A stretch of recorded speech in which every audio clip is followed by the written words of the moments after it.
Hello friends. हम अपना जो पुराना टॉपिक है षड्विध उपक्रम का वो कंटिन्यू करते हैं। तो सबसे पहले षड्विध उपक्रम में हम पढ़ते हैं लंघन के बारे में। ठीक है, जैसे मैंने आपको बताया कि अगर षड्विध उपक्रम आपको आता है ज्यादा मार्क्स के लिए तो आपको पहले वो जो श्लोक मैंने अभी इससे प्रीवियस वीडियो में बताया था आपको द्विविध उपक्रम के साथ, वो लिखना है पहले। फिर उसको कैटेगराइज करना है कि अब तर्पण के अंदर कौन से तीन है, संतर्पण के अंदर कौन से तीन है, फिर शुरू करना है। तो पहला आता है लंघन। लंघन की डेफिनेशन क्या है? यत किंचित लाघव कर्म देहे तत् लंघनम स्मृतम, अर्थात जो भी औषध या कोई औषध हो या आहार हो या विहार हो शरीर में यानी देह में लघुता लाता है उसको हम लंघन बोलते हैं। ठीक है, तो हम जब भी ये षड्विध उपक्रम पढ़ते हैं तो हर उपक्रम के बारे में, जैसे उसकी डेफिनेशन हो गई, अगर उसके टाइप्स हैं तो उनके बारे में, और फिर उनका काल कौन से टाइम में करते हैं, योग्य कौन है, उनके गुण क्या है, उनके एग्जाम्पल्स, ये कुछ पॉइंट्स हैं जो हम लिखते हैं। तो सबसे पहले डेफिनेशन होगी, फिर उसके बाद आते हैं इसके भेद। भेद जो है वो लंघन के आचार्य चरक के अकॉर्डिंग जो है वो 10 है। कैसे? चतुष्प्रकारा संशुद्धि, 4 प्रकार की संशुद्धि। मतलब शोधन जो है, जैसे वमन, विरेचन, निरुहु और नस्य, उन्होंने अनुवासन बस्ती को नहीं रखा, इसीलिए बोला है चतुष्प्रकारा संशुद्धि, क्योंकि जो अनुवासन बस्ती है वो ब्रीहण का काम करती है। ठीक है, फिर उसके बाद पिपासा, मारुत और आतप, यानी पिपासा, मारुत और आतप। पाचनानी उपवासश्च व्यामश्चेति लंघनम, यानी ये 10 प्रकार का जो लंघन है उन्होंने बोला है। जो आचार्य वाग्भट है उन्होंने 2 प्रकार का लंघन बोला है, एक तो बोला है शोधन और दूसरा बोला है शमन। ठीक है, शोधन में उन्होंने भी वमन, विरेचन, बस्ती, नस्य और रक्त मोक्षण, यानी जो हमारा पंचकर्म है उसको रखा है।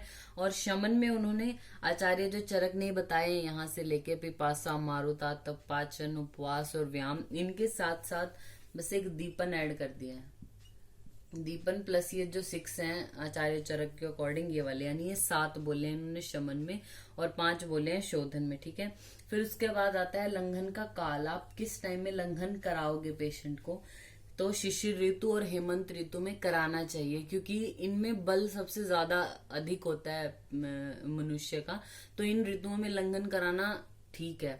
अगर आप ग्रीष्म ऋतु में बोलो किसी को लंघन कराओगे तो वो पेशेंट जो है वो कंडीशन उसकी खराब हो जाएगी। ठीक है, क्योंकि पहले ही बल सबसे कम होता है उस टाइम व्यक्ति का। तो काल क्या है? शिशिर ऋतु और हेमंत ऋतु। फिर आते हैं इंडिकेशन, किनको लंघन कराओगे आप, योग्य कौन है लंघन के? तो जो त्वग दोष युक्त हैं, प्रमेह रोगी हैं, अभिषंद का पेशेंट है कोई, स्थूल है, आम दोष युक्त है, उरुस्तम में हम कराते हैं, कुष्ठ है, या रस धातुगत जो विकार है उनमें लंघन कराया जाता है। फिर उसके बाद आता है जो लंघन है उसके गुण क्या हैं। जो लंघन द्रव्य होते हैं उनमें क्या गुण होंगे? वो लघु होगा, उष्ण होगा, तीक्ष्ण, विशद, सूक्ष्म, रुक्ष होगा, खर होगा, सर होगा और कठिन होगा। फिर उसके बाद आते हैं द्रव्य, यानी एग्जाम्पल हमें पता होने चाहिए कि लंघन द्रव्य कैसे होते हैं, क्या एग्जाम्पल है उनका। तो जैसे मुद्ग हो गया, लाजा है या उष्ण जल है, ये हमारा लंघन का काम करते हैं। तो ये हमारा टॉपिक हो गया लंघन। फिर हम दूसरा पढ़ते हैं वृहण।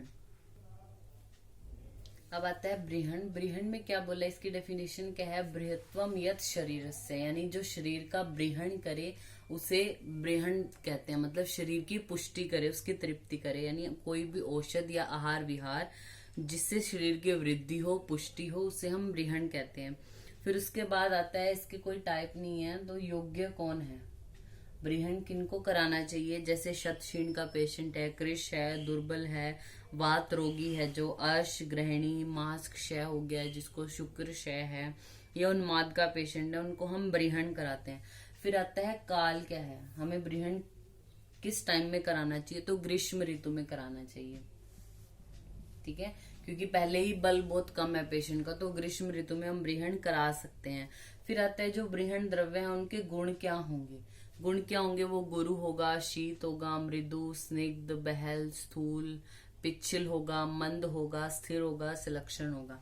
फिर आते हैं हम इसकी एग्जाम्पल्स पर। जो ब्रीहण द्रव्य है उसकी एग्जाम्पल क्या है? जैसे जीवनीय गण के जो द्रव्य बताए हैं, रसायन है, वाजीकरण है, या शुक्र जनन जो महाकषाय है, मधुर द्रव्य है, स्नान को भी ब्रीहण करना, मतलब ब्रीहण कर्म बोला है स्नान का भी, मांस रस हो गया, शीर हो गया, सर्पी हो गया, ये सारे ब्रीहण का कार्य करते हैं। ठीक है, तो ये हमारा हो गया ब्रीहण। स्नेहन थर्ड आता है हमारा। तो स्नेहन क्या होता है? स्नेहनम स्नेह विष्यंदनम मार्दवम क्लेद कारकम, यानी जो शरीर में स्नेह की मात्रा को बढ़ाता है, विष्यंदन कर्म करता है, मार्दवता यानी मृदुता लाता है और क्लेदता लाता है, उससे हम स्नेहन कहते हैं। ठीक है, फिर आते हैं स्नेहन के भेद। स्नेह जो होता है हमारा, यानी स्नेहन स्नेह से करते हैं, यानी जो हमारा ओलिएशन का काम करता है, वो दो तरीके के होते हैं स्नेह द्रव्य। एक तो स्थावर और दूसरा जांगम। स्थावर में जैसे जो तेल मेनली आता है, एरंड तेल हो गया, तिल तेल, सरसों तेल। फिर आते हैं जांगम में हमारे आते हैं वसा, मज्जा, घृत, दुग्ध आदि जो स्नेहन का काम करते हैं। ठीक है, वैसे हमारे जो मेन होते हैं वो चतुर्विध स्नेह होते हैं, जिनको हम महास्नेह भी बोलते हैं। चतुर्विध स्नेह में क्या आता है हमारा? घृत, तेल, वसा और मज्जा। फिर हमें इनके बारे में लिखना है। जैसे जो घृत है वो हमारा मेनली क्या होता है? पित्त शामक होता है। वैसे वो वात पित्त शामक है, लेकिन मेनली पित्त का शमन जरूर करता है। शरद ऋतु में इसका यूज करना चाहिए घृत का। फिर उसके बाद आती है हमारे तेल। तेल क्या है? वात शामक बोला है और इसको वर्षा ऋतु में यूज करना चाहिए और योनि मार्ग विशोधक होता है तेल। ठीक है, फिर आता है वसा। वसा का हमें वसंत ऋतु में यूज करना है, ये हमें करना है वर्षा ऋतु में। वसा का हमें वसंत ऋतु में यूज करना है। और बाकी योनि भ्रंश, अगर किसी को कर्णशूल है, भग्न है, मर्म कोष्ठ आदि में महारोजा हो रही है तो वसा का यूज करते हैं। फिर आती है मज्जा।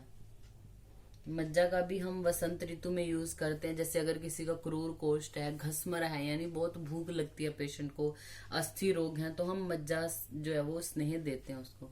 फिर आती है जो स्नेह की जो मात्रा होती है वो दो तरीके से डिवाइड हम करते हैं। पहली आती है शोधनार्थ, दूसरी आती है शमन के लिए।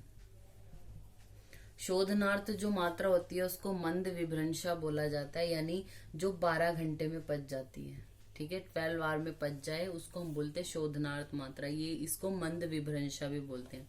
शमन क्या होती है? ये प्रवर मात्रा है, प्रवर मात्रा का यूज करते हैं इसमें स्नेह की, जो 24 घंटे में पच जाती है, वो होती है हमारी शमन मात्रा। फिर आता है काल। हमें स्नेहन कितने दिन तक कराना चाहिए?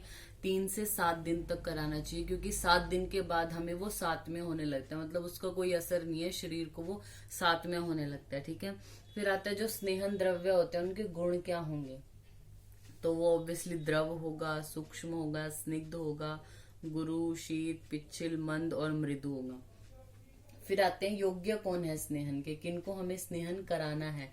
जो वात व्याधि से युक्त हैं, नित्य व्यायाम करते हैं, रुक्ष शरीर है जिनका, ज्यादा चिंतन करते हैं, शोधनीय व्यक्ति यानी जिनका हमें पंचकर्म कराना है, तो उससे पहले हमें पता है स्नेहन और स्वेदन कराना ही होता है पेशेंट का। तो शोधनीय व्यक्ति में, या जिसका स्वेदन कराना उसको भी हमें स्नेहन कराना होता है, या फिर अति व्यवाय से जो पीड़ित है उनको भी हमें स्नेहन कराना है। फिर उसके बाद हम पढ़ते हैं स्वेदन। जो अभी टॉपिक आपको बताया जैसे स्वेदन, वो हम अपनी नेक्स्ट वीडियो में पढ़ेंगे, क्योंकि थोड़ा लेंथी हो जाएगा फिर। ठीक है, स्वेदन हम पढ़ते हैं अपनी नेक्स्ट वीडियो में।